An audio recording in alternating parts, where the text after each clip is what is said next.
Hello and welcome to another episode of Midweek News, your favorite midweek news cast. This is episode 41 for September 6th, 2023. Let's get into it. Apple enters long-term deal with ARM for chip technology. The future seems to be pretty bright for ARM and Apple, and this is just the latest testament to the synergy between the two companies. Microsoft has stopped forcing Windows 11 users to Edge in European Union countries.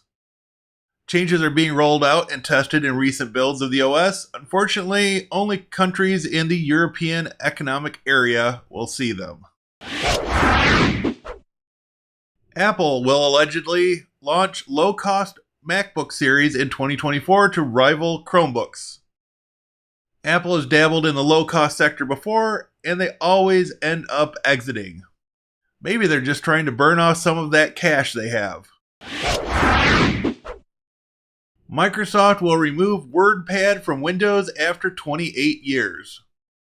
The long-neglected, rarely used WordPad is finally being given the old yeller treatment behind the proverbial barn. I suppose it's one small step to removing the bloat in Windows. Linux market share still higher than macOS in Steam. The reported numbers for August still show 1.82% for Linux compared to 1.57% for macOS, both of them seeing a slight drop from the July numbers.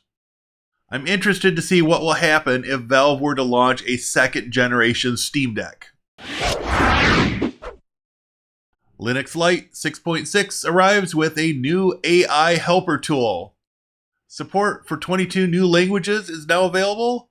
The interactive AI helper tool will give you instant help in real time.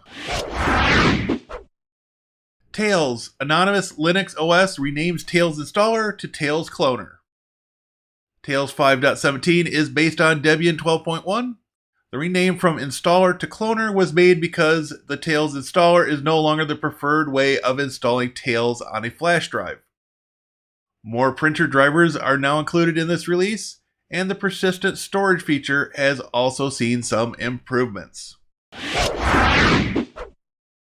Google refreshes Android and Bugdroid logos ahead of Android 14 launch. You can read more about this in the article, and I, for one, am looking forward to this new Android release. And the Content Challenge month continues. Not quite through the first week of the challenge, I'm still going strong. I don't think this is going to be nearly as stressful this time around. I've got a plan in place for the content for the remainder of the month, and it's just a matter of sticking to that plan. A big thank you goes out to all those new and returning viewers who have consumed the new content this month and have led to a bump in views and subscribers. We are just a few days away from hitting the 1 million views milestone, and this will probably happen on or around September 11th. And on that note, I want to thank you all for watching. I'm more excited now than I have been in quite a while for what may just be possible with this little YouTube channel. That will wrap up this week's news. I'll see you in the next video. Have a great day.